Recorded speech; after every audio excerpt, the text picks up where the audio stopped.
East Coast.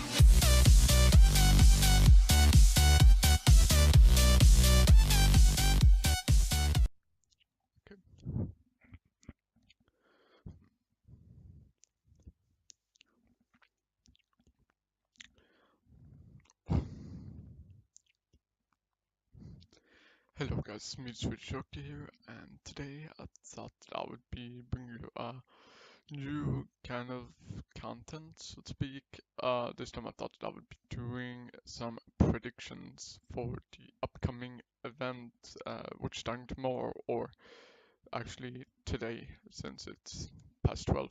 And this Starladder I-league Star Series Season 3.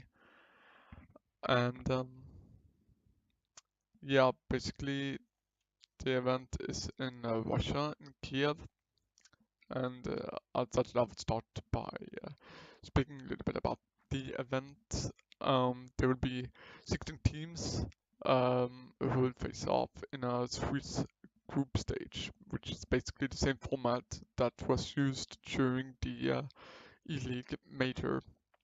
So I believe that many of you will be familiar with the format. Um, and basically out of these 16 teams, 8 of the teams will move on to the playoffs, while the 8 other teams will be knocked out of the tournament. And we can see that the organizers, I believe, Star Series, I believe, uh, yeah, let's say Star Series, I have no idea really.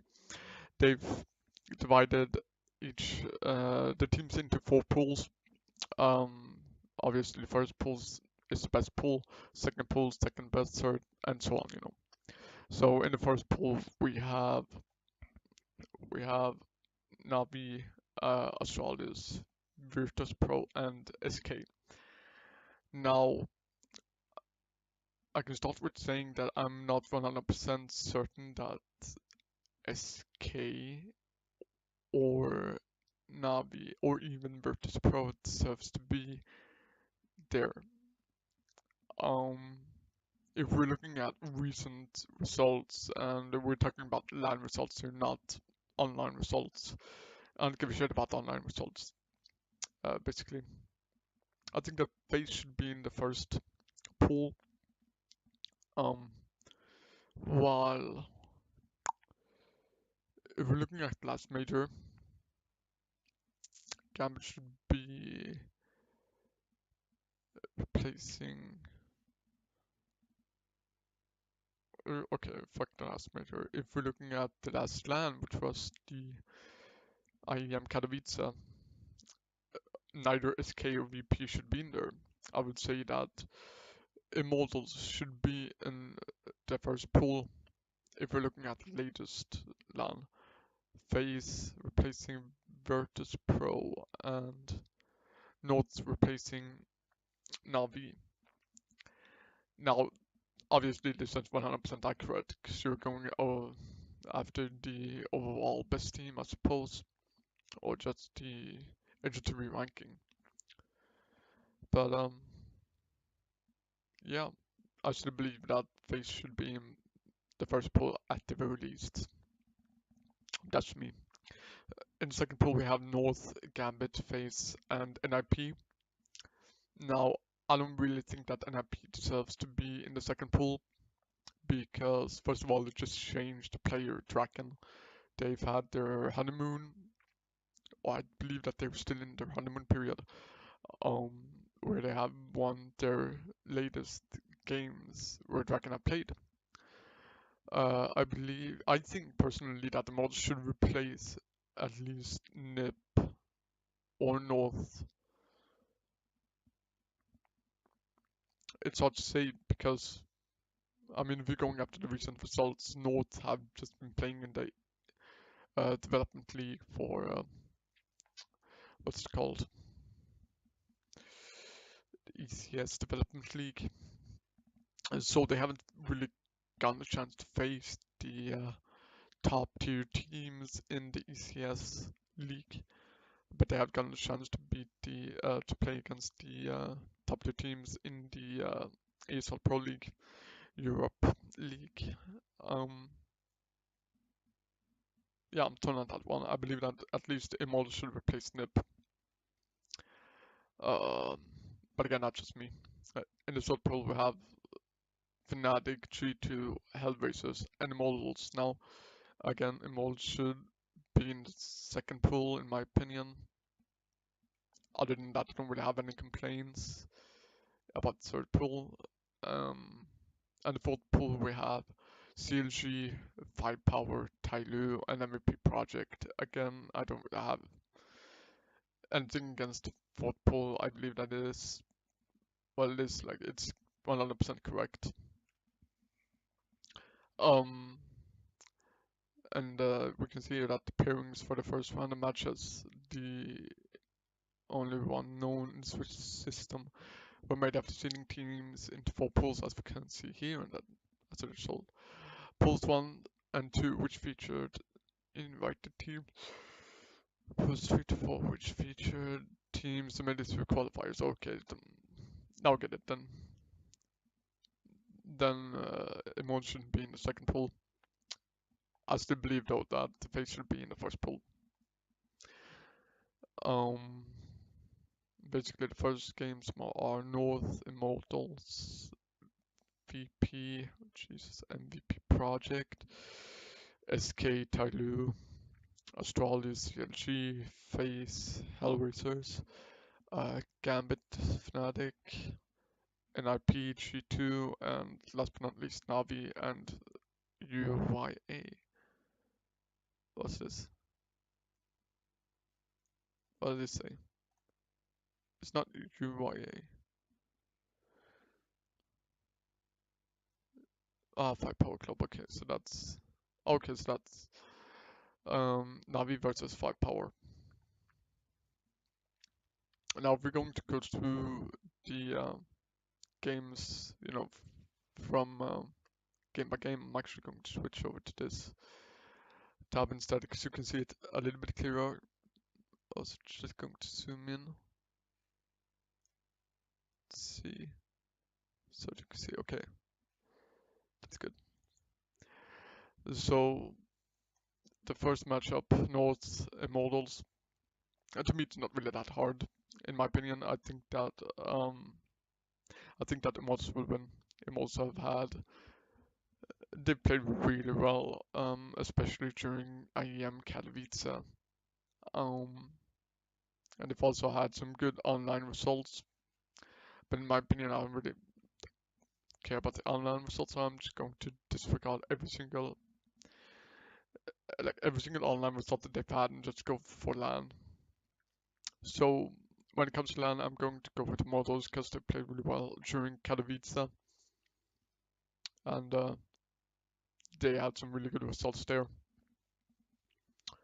So that's where I think we'll win the first game in Moles. Second match, VP versus MVP. Um, this is it shouldn't really be a no-brainer. It should be a no-brainer, I mean, but it isn't, in my opinion. VP had a bad showing at Katowice where they failed to make it to the playoffs in front of their home crowd, Um, and I mean,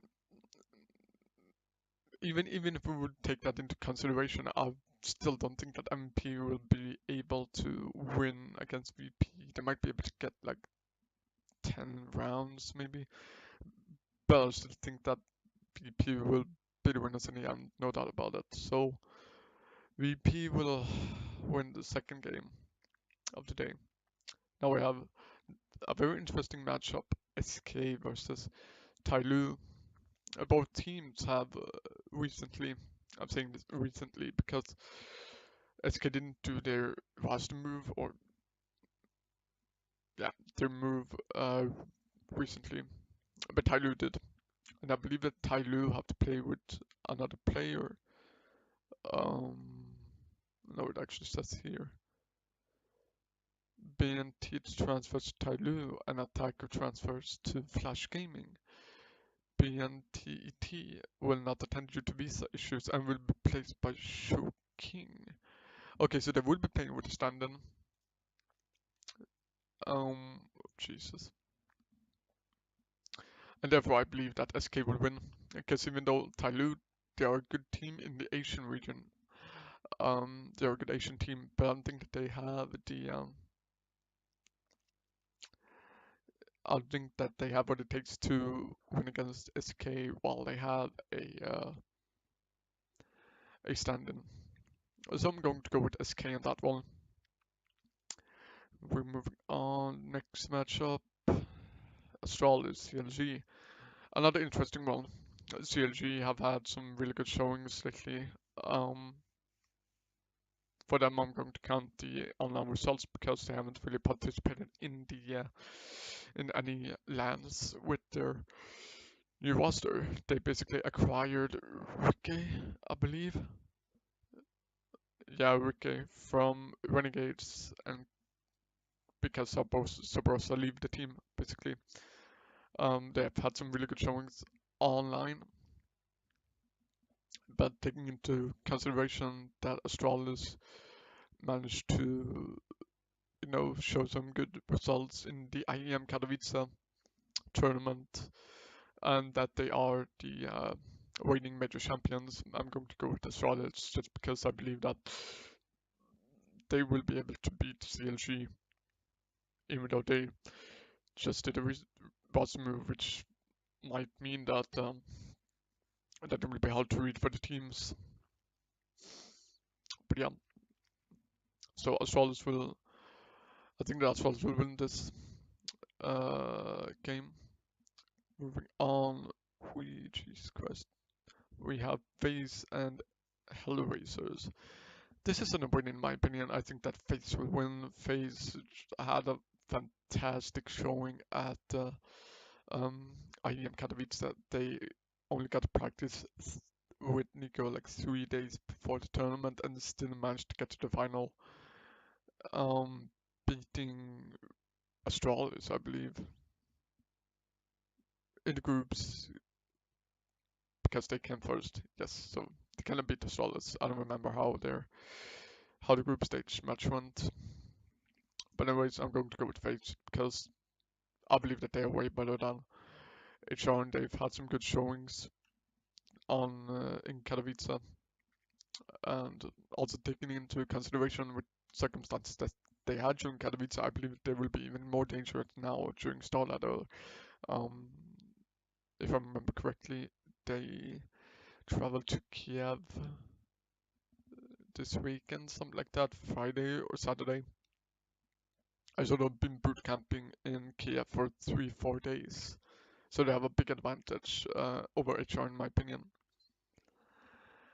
And then we have another interesting matchup. We have Gambit vs Fnatic. It's the replay of the quarterfinals, automated quarterfinals. And since this game is a BO1, I'm actually going to pick Gambit because Gambit has had good showings on BO1s, like on lands. Just look at the recent major, for example. I don't really remember though if they participated in the recent. No, didn't. Last time was in Las Vegas.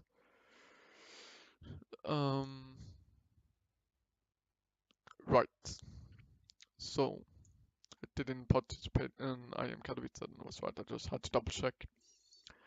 Even though Fnatic has their old lineup back with Olaf Flusher, JW, Crims, and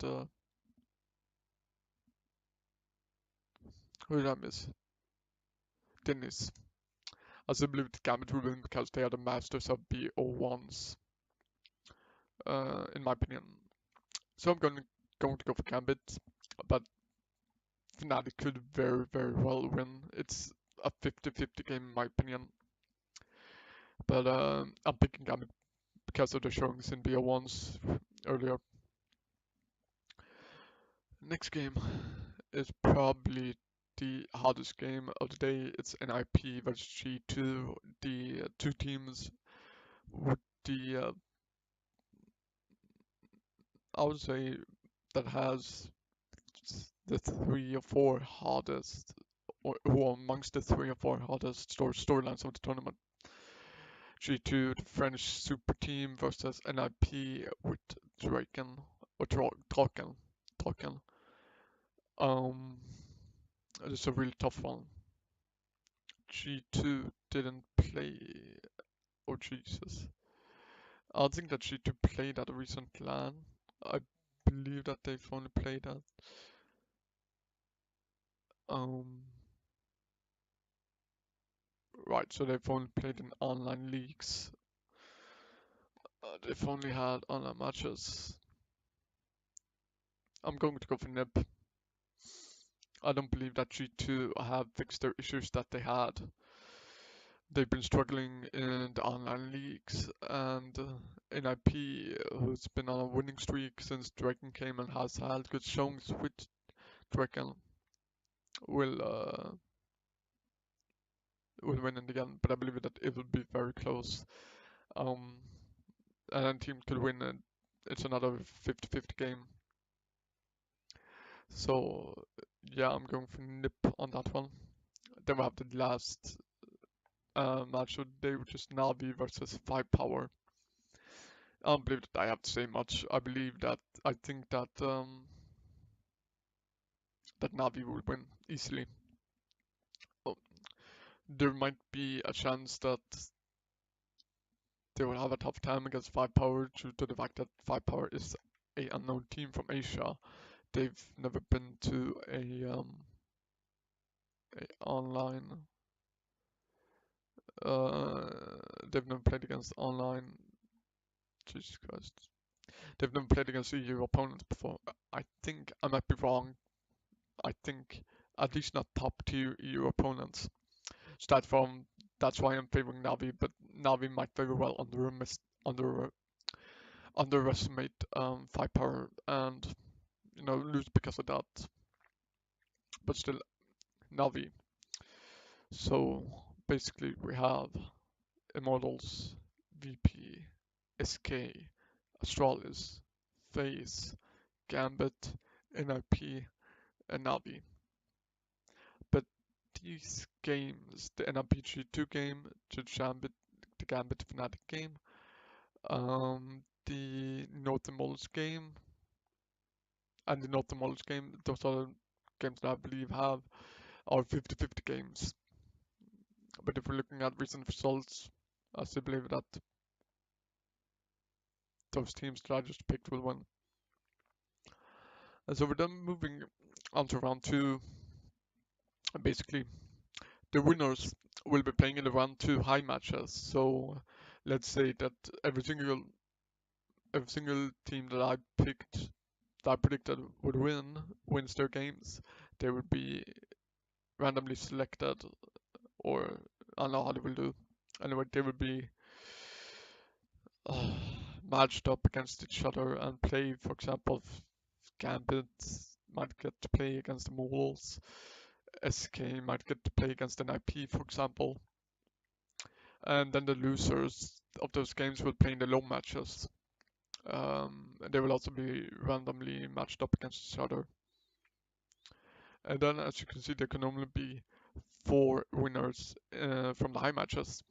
So basically, what will happen is that those 4 winners will randomly be selected against each other. And the losers, right, the winners of low matches will go into the round 3 mid matches, I believe. I might be wrong. I might be very, very wrong.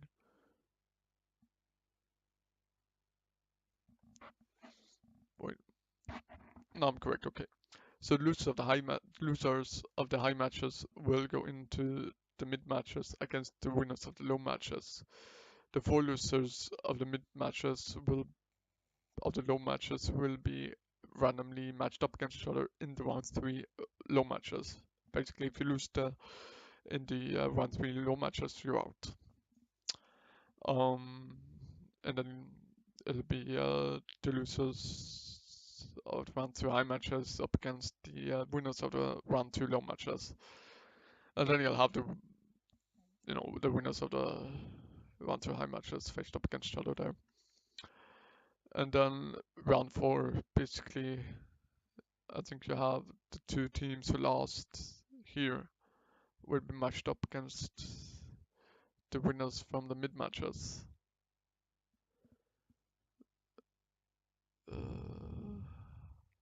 Actually, I have no clue now.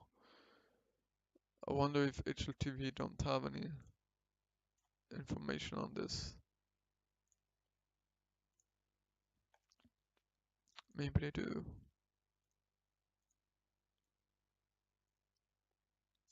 Fuck. Okay.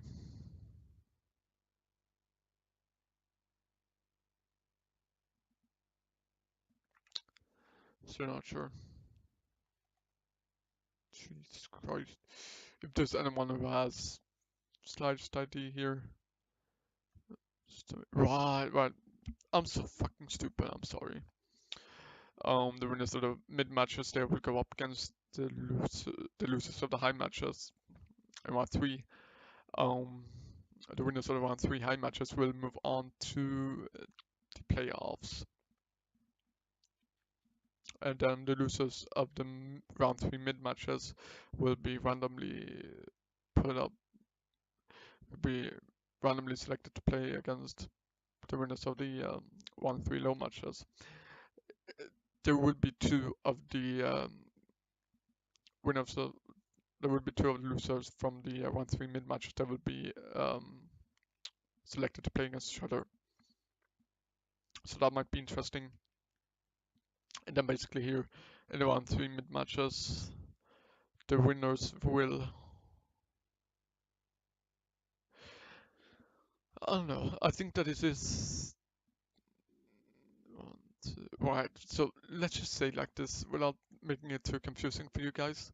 You see that here it says 0-0 on every single team.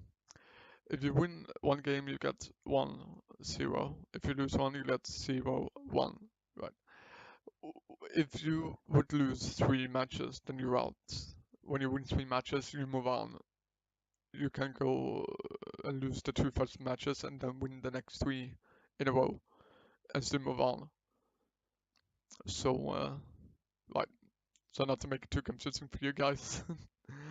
Basically, yeah, those who lose 3 games are out. Those who win 3 games move on. That's what it is. So yeah, that's my predictions.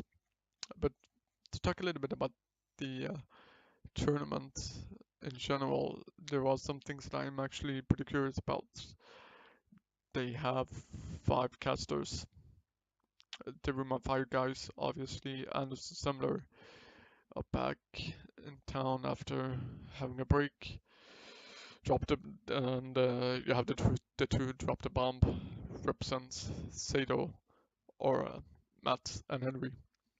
And then you have Tambis, I believe he casted last year's Star Series. Or maybe it was I believe that it was Star Series. I might be wrong. Um, I'm looking forward to see what he can bring to the table. Also looking forward to see who he'll be um, casting with, because he's basically the fifth wheel, so to speak. They will just put him in one of the guys from the 2 pairs, caster pairs have to rest. So maybe they put Tombis in for Anders the first day, and then they put him in for Sado the second day, and so on. So he'll be the replacement guy, we call him. And then we have the analysts, sort of Zorin, Moses, and 1K. Really look forward to see those 3 have their banters. I believe there will only be 2 of them on the analyst desk together with Machine, who will be hosting this weekend.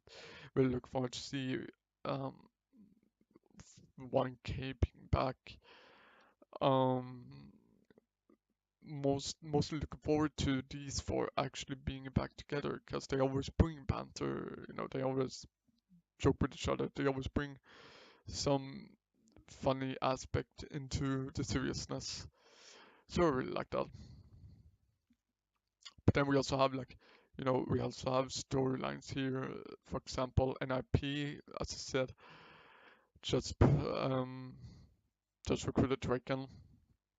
Let's see how he'll perform on LAN before we actually can say anything about the team, and that's just my opinion. I'm not going to say that, oh, they suck or they're really good, just because they won or lost some online games. That doesn't mean anything. We have to wait and see how he'll perform at LAN and how he'll cope with the pressure that comes with being the fifth player of the NIP roster. And then we also have not really a big storyline, but to see like if Astralis will still be able to continue the winning streak to be the top one ranked team. So that's one storyline that I'm also looking forward to see. Um, also have FaZe. FaZe is another storyline with Nico, Kerrigan. Kerrigan, who they brought in right after the I-league major, who have been doing great things for FaZe, and Nico, who they got after the DreamHack Las Vegas tournament, who has been doing a great job so far for FaZe, and who has been the main factor as to why they got so far in well in IEM Katowice, in my opinion. And then we also have like obviously two big storylines along with NIP and SK. It's obviously the two super teams, Fnatic and G2. How they will perform on LAN, finally being on LAN. Fnatic recently lost. No, they went out in the group stages of um, IEM. So that was a shame, but I'm really looking forward to see what they can bring into this tournament, how they will perform. So that's going to be really interesting. G2, as I mentioned, who haven't played on a LAN as of yet, how they will play, how they will perform, and actually how Smits will be coaching the team, what he has done with the team, what strats he has brought in. That's pretty interesting one. Other than that, I don't really see any other, like I mentioned, SK, Phelps, VP. I believe that VP has to get to the playoffs, because otherwise, I don't know. I mean, if you couldn't do it in Katowice, and then you can't do it in uh, in Kiev, Starladder, then it's obvious something wrong within the team. They might have to do a roster move, something. Might. I don't believe that they will do a roster move. I believe they will just fix the problems and then go back to their usual selves. Maybe it's the wake-up call that they need if they lose. Maybe it's the wake-up call, because again, they can't, go around being inconsistent, winning one LAN, losing another LAN, coming, you know, going, dropping out in the quarterfinals one LAN, dropping out of the groups on the second LAN. Like, you can't be that inconsistent. You have to have some consistency, making it into playoffs on every single LAN. Something that I believe that you would expect from VP. But yeah, it's going to be really interesting to see how they will fare off here. Navi as well. Another storyline here. They um